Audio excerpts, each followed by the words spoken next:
We'll give them a second to find us.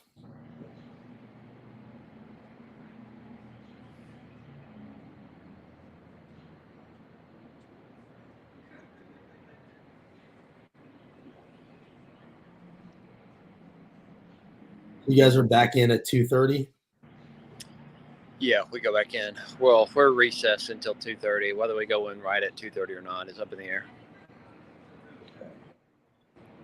Well, people are starting to join. Welcome back to the holler, everybody. Just wanted to jump on here with John Ray Clemmons, who just had an exchange on the House floor with regard to a bill that we've been sounding the alarm about only for one day because that's when we found out about it. The way this happened was the Tennessee Library Association put out a couple of tweets saying late night emergency call, two amendments to this bill, HB 2666. Basically, what they said was that the state textbook commission was going to be creating a list that no school library in Tennessee could have a book if it wasn't on that list. And so essentially what this was a last minute takeover of our school libraries and handing the power to this textbook commission, which should be known that just recently Speaker Sexton put Lori Cardoza Moore on it, who's like a 9/11 truther, very anti-Muslim, insurrectionist, liar. And so, John Ray, I guess my first question to you is, before we get, I want to play the clip, but my first question to you is, when did you hear about this bill?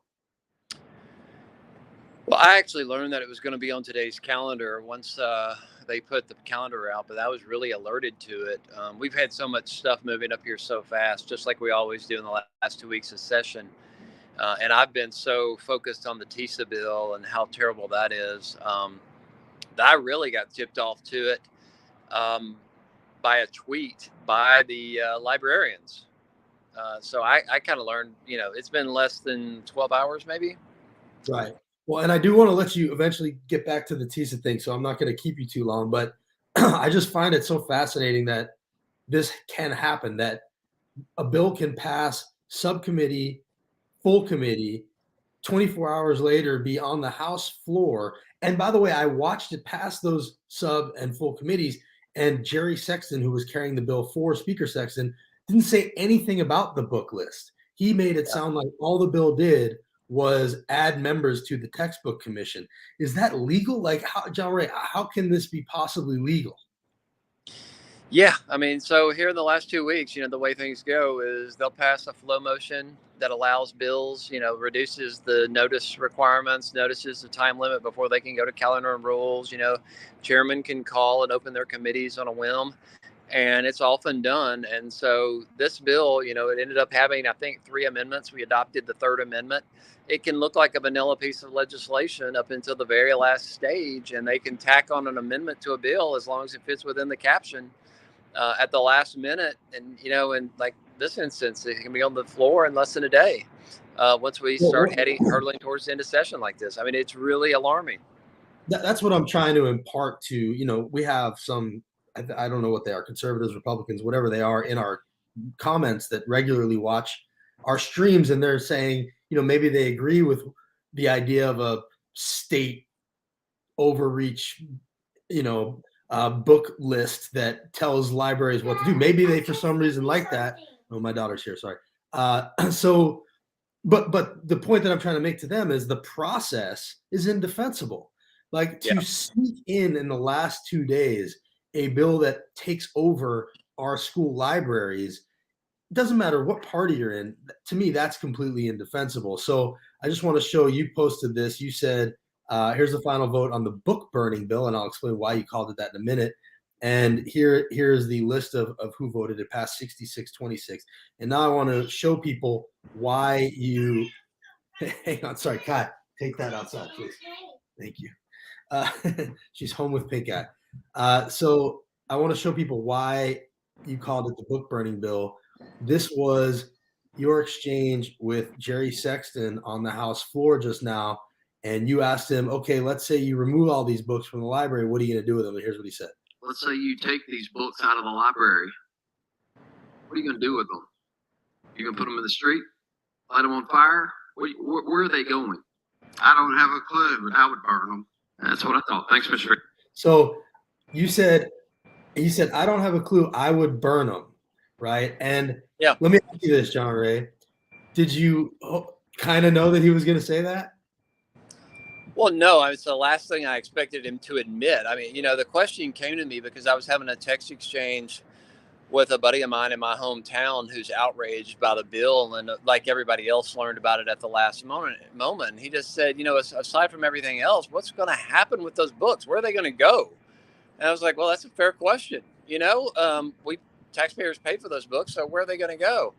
And Jerry Sexton being Jerry Sexton, I just basically as one of his colleagues came up to me and said on the House floor afterwards, he said, well, you led him up to the cliff, but he jumped off, and he certainly did. I was speechless. I didn't really know how to react. But yeah, we talk about these being book burning bills. You pulling stuff off, but just because of the subjective opinion of one person or one group of people appointed by one person, with people of the ilk of Laurie Cardozo more.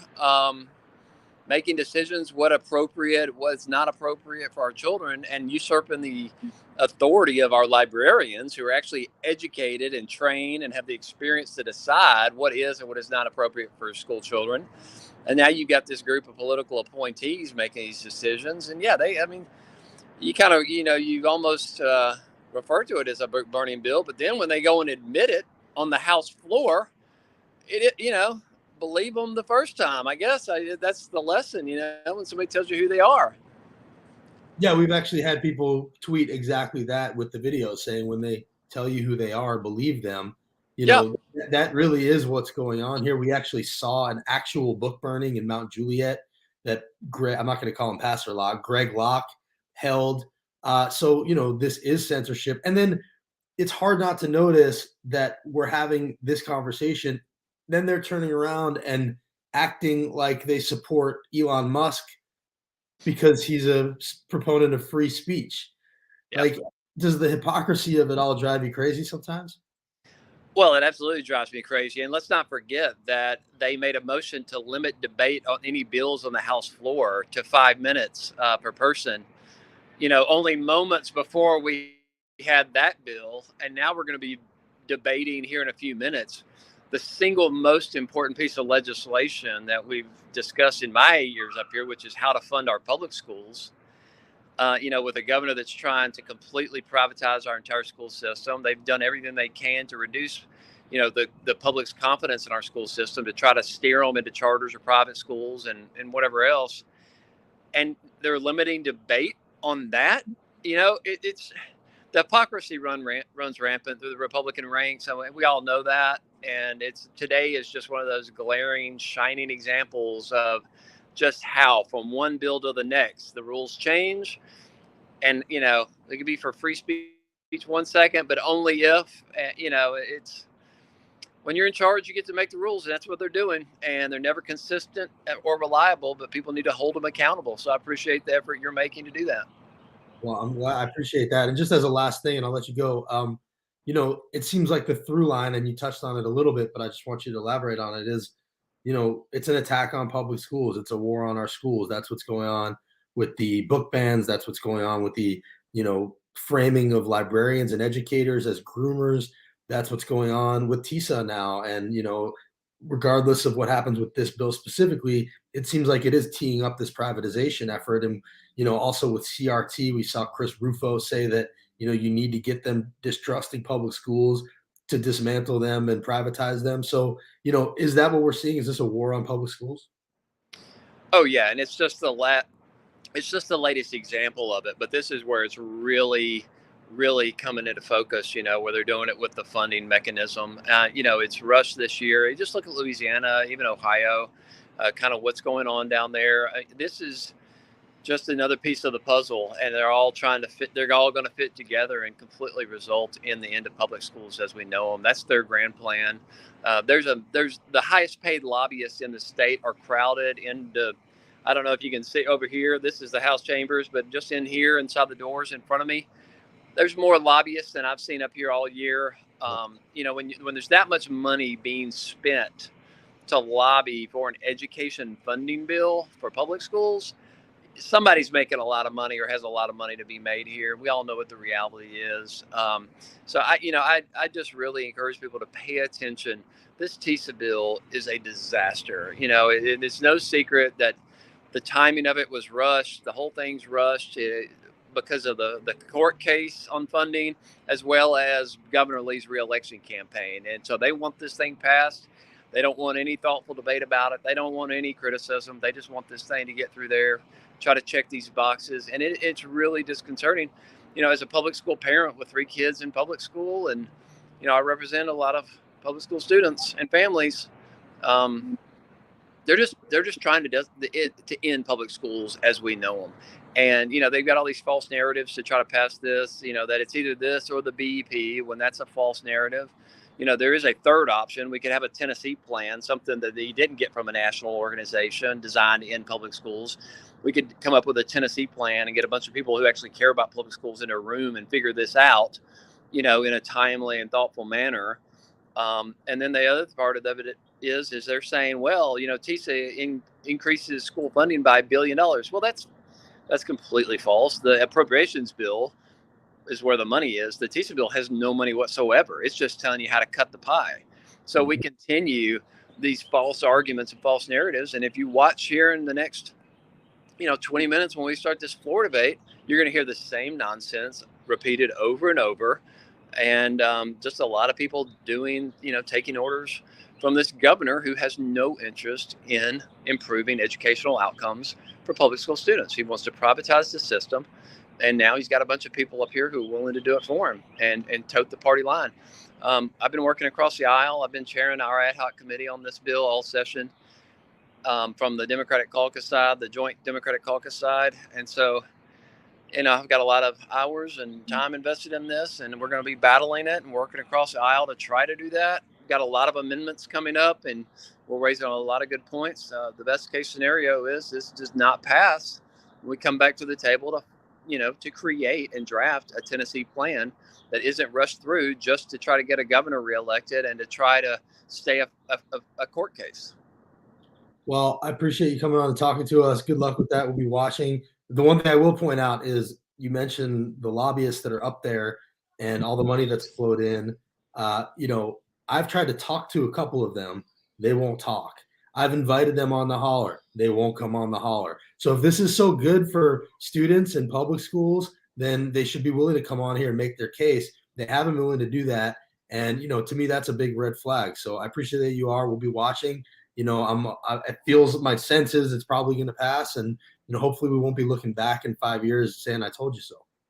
Well, they're going to walk everybody off a fiscal cliff. The money's not there. It's all contingent upon future rulemaking. There are no guarantees in this bill. Nobody can go back to their districts and say, this is in this bill. We passed it because it does this, because it doesn't do anything. It just sets up so a bunch of unelected administrators and Penny Schwinn can do whatever they want with the money that taxpayers are paying into the state. And they can do whatever they want with our public schools. And their goal is to end them. It's a really bad situation, and it's going to be, hopefully we have a thoughtful debate. I doubt they're going to allow it to continue. But I will say, Justin, I'm really disappointed in the amount of people and the groups who I consider to be allies or try to be authentic allies with, who have come out and supported this legislation. It's very, very devastating to see people for whom I have a great deal of respect, and organizations that do otherwise good work in Tennessee come out in support of this bill. And all of them, though, say, well, it's not perfect, but we trust the legislature is going to come back and amend it or fix whatever. Well, that's not how you make good policy. You don't just admit something's imperfect on the front end and hope that this group of characters comes back and makes it right, And I can't help noticing though, John Ray, I think the groups that you're talking about, they all came out in a letter a week and a half ago or something. And somebody put out a list and showed that the Gates Foundation has given $500,000 to $1 million to all of them. What does the Gates Foundation want? Do you have any idea? Well, everything the Gates Foundation has touched when it comes to education has failed. If you recall, they tried to do school design, then they tried to do Common Core. Then, everything they have touched has failed when it comes to public education, and this is just their latest attempt. They decided, like, okay, let's go after the funding formulas. That's the way we're ultimately going to do this. And I don't know, I don't want to make any. I don't have any proof. I don't want to make any allegations about those organizations and money they received, but I just say I'm incredibly disappointed in the people who signed those letters. David Plazas, who I consider a friend, writes an editorial for the Tennessean. All of them say this is not a perfect bill, but we trust that they'll come back and fix it or do what's right on the back end. Well, that's not how you pass. That's not how you form and craft good policy. That's unacceptable for citizens or for media to accept that. Okay, well, it's 50% good, but maybe you'll fix it in years later. That's unacceptable to the children of this state who rely on public education.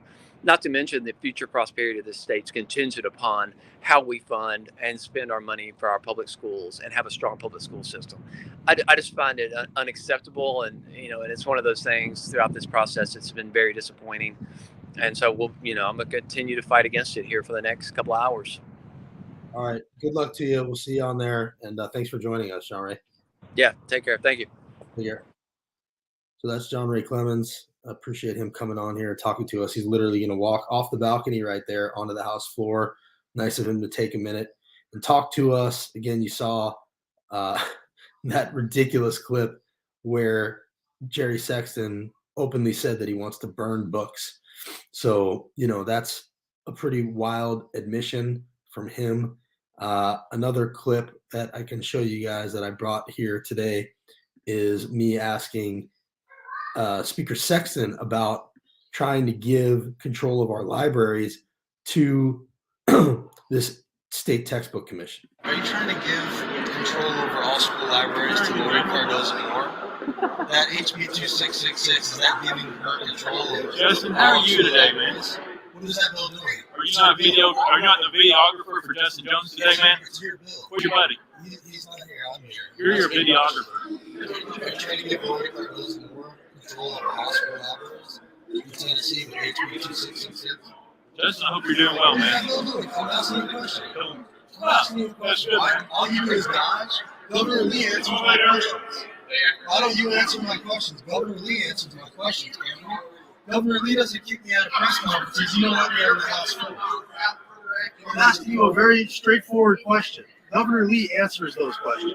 You don't. Have a great day, Justin. Good seeing you. It's sad. It's kind of embarrassing, honestly. Good seeing You you. hold yourself out as like the straight shooter, but you don't answer questions. But Governor Lee does? That's a bad look, man. See you. So that was Speaker Sexton dodging questions about this bill. I meant it. Governor Lee does answer those questions. He doesn't always call on me, but when I yell them out, he'll answer them. Doesn't kick me out of his press conferences. Speaker Sexton doesn't let me on the floor. Anyway, I'm not trying to make it about that. The point is, this bill is an ugly bill, and it's the last minute nature of it. It's not only the last minute nature of it that I don't like about it. It's the fact that the state is reaching in and taking over the content of every single school library in the entire state. I mean, that's not small government. That's not local control. How is that conservative in any way? That's what's going on here. So, and they know that the people wouldn't like that, which is why they're slipping it at the last minute. So the last minute nature of the way this is going down is reflective of how bad the bill it is. That's why I'm pointing to that, because they know it. Otherwise, it wouldn't have gone down this way. They had other bills that were about censorship, and they put those in earlier. And this one came down like a snake. And Sexton didn't want to answer questions about it. That's shady, in my opinion. So wanted to share that with you guys. This TISA bill, a lot of money coming down behind it. It's going to overhaul public education. To me, this one boils down to, do you trust Governor Lee to do the right thing for our kids when he has made it very clear that privatization of education is his priority? So, to act like this major funding overhaul isn't going to tee up privatization, it seems to be a pretty ignorant position to take. And, I've tried to get people to explain to me what they like about this bill, why they trust Governor Lee on this. Because, like John Ray said, there are people who, hold themselves out as public education allies, who are usually on the, progressive side of things, that are supportive of TISA. Not all of them, not even most of them, but some of them. And I've tried to say, why are you supporting this? And I haven't gotten a really good answer. I haven't gotten anybody willing to talk. Right. And Angela is saying money, and Civil's saying privatization of public schools. And it's hard not to think that that's true. There's a whole list. We put it out. You can look on our website. The Gates Foundation gave between $500,000 and $1 million to like 8 to 10 organizations that came out in support of TISA. So John Ray stopped short of accusing them of supporting it because of that money. But, it's not that hard to connect the dots. And, the question then becomes, what does the Gates Foundation want with public education in Tennessee? Like, why do they care? I don't really understand that one, because yes, I know money, but the Gates Foundation, I mean, that's the second richest guy on the whole planet. Like, he's focused on Tennessee public education. It's just bizarre to me. And it's something that I haven't really figured out. I've asked as many questions as I possibly could. But like John Ray says, it's important to remember, TISA is not money. TISA doesn't bring money with it. The $1 billion that Lee is putting in aside from TISA, he could have done that anyway. And that's what Democrats have been calling for years, ever since we started the holler. They've been saying we're $1.5 billion short. So now they're putting in the $1 billion, but they're only doing it if they get this funding overhaul. And so my theory of the case, what I think is happening, and it remains to be seen, I don't have all the information. I don't understand the entire plan, and neither do legislators that I've talked to. I'm not going to name them. But, I haven't talked to one legislator who said, I fully understand it, even the ones that are supporting it. My understanding is, if you just look at Governor Lee, where this is coming from, and Penny Schwinn, both privatizers, both charter school advocates, both voucher supporters, I believe this is the voucherization of our entire system. What they're doing is they're tying funds to the kids, which sounds good, student-led funding, right? Tie funds to the kids, assign a dollar value to each kid. And when the dollars hit the door of the school district still gets to spend them however they want. So they always say, oh, it's a funding plan, not a spending plan. So it's not really tied to the kids, because the districts can still spend it how they want. That's the dollar amount that they get based on the kids. They can spend it how they want. But when the kids leave to go to charter schools, or eventually probably private schools, if more and more vouchers, we start to see more and more vouchers. We even saw a Deborah Moody bill that expands vouchers this session. Then now you've got more of the money tied to each kid. So when the kid leaves, more money will leave with them. And so when they say, well, this isn't about vouchers, this isn't about charters, they're not technically lying, because this one isn't. But the next bills, when they show up, when they are about vouchers and charters, now this bill enabled those to hurt public schools even more. And that's what we're seeing in Ohio. If you look up what's going on in Ohio, they're in already phase 2 of this. Phase 1 was this student-led funding, backpack funding, they call it. That happened. That wasn't the exodus of dollars. But now they're starting to have the voucher vultures and the for-profit charter schools. They're always coming in. They're now coming in and saying, where's our piece of the pie? Kids come this way. And so if you trust Governor Lee to do right by public schools at this point, you're blind. He has told us over and over and over again, that's not his priority.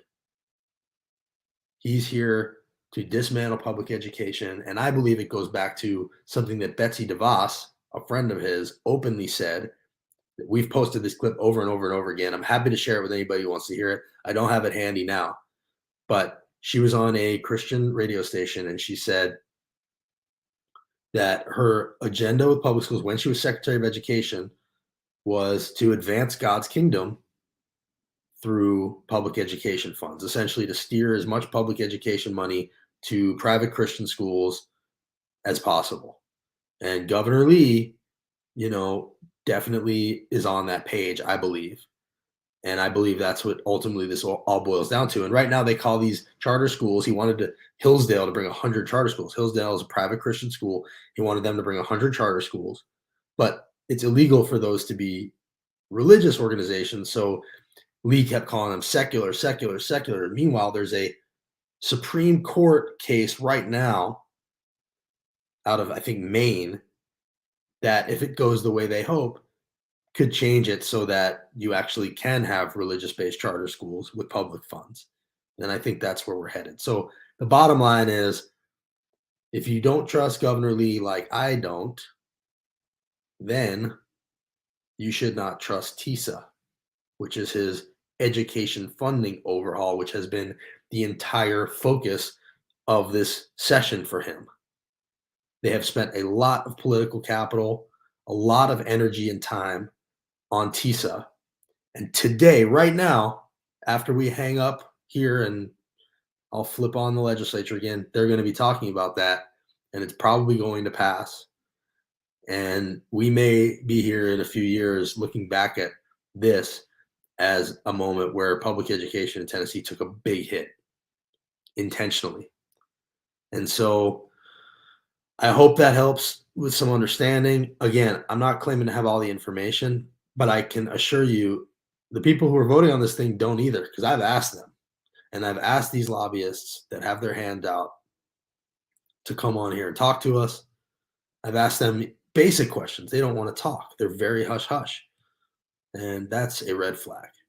So appreciate you guys watching as always. I appreciate John Ray coming on here. Gapper X, I see you. Tell me you don't agree, but appreciate the conversation. That's great. As for the Bill and Melinda Gates, I mean, are they progressives? I don't know if I call them progressives. Are they Democrats? Probably. It's weird. The Gates thing is weird. I don't have a handle on that. Is it actually Gates, or is it like, is there somebody inside the organization? I don't know. I mean, is Gates actually sitting around thinking about Governor Lee and Tennessee public education? That's hard for me to believe. So something else is going on there. I haven't been able to connect those dots, and nobody will talk. But I'm happy if anybody out there is watching and you have some understanding of what Gates wants. I would love to hear from you. But in the meantime, I'm going to go out. Yes, check out Bo, Fifth Column. Bo's great. Absolutely. And just keep an eye on this textbook, though. By the way, last thing, and this is just going to be a call to action for everybody here that's watching.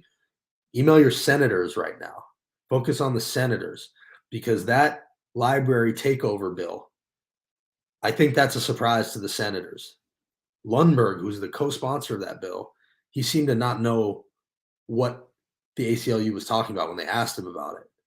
So it's possible that the Senate side passed their version, then the House amended their version and just passed their version as a library takeover bill. And now they're going to have to go to conference and, meld the bills together. And it's possible the senators are going to be like, no, that's not what we passed. So, yeah, Senator Nicely, I see Ethan asking about, I'm sure. Yeah, I don't know who's going to be on the conference. I don't know which specifically are going to be in there. We'll try to find that list. Lundberg is certainly one. But basically, the bottom line is, wherever you are, reach out to your senator and let them know that you don't support what's HB 2666, which is, as John Ray just called it, the book burning bill. See you guys soon.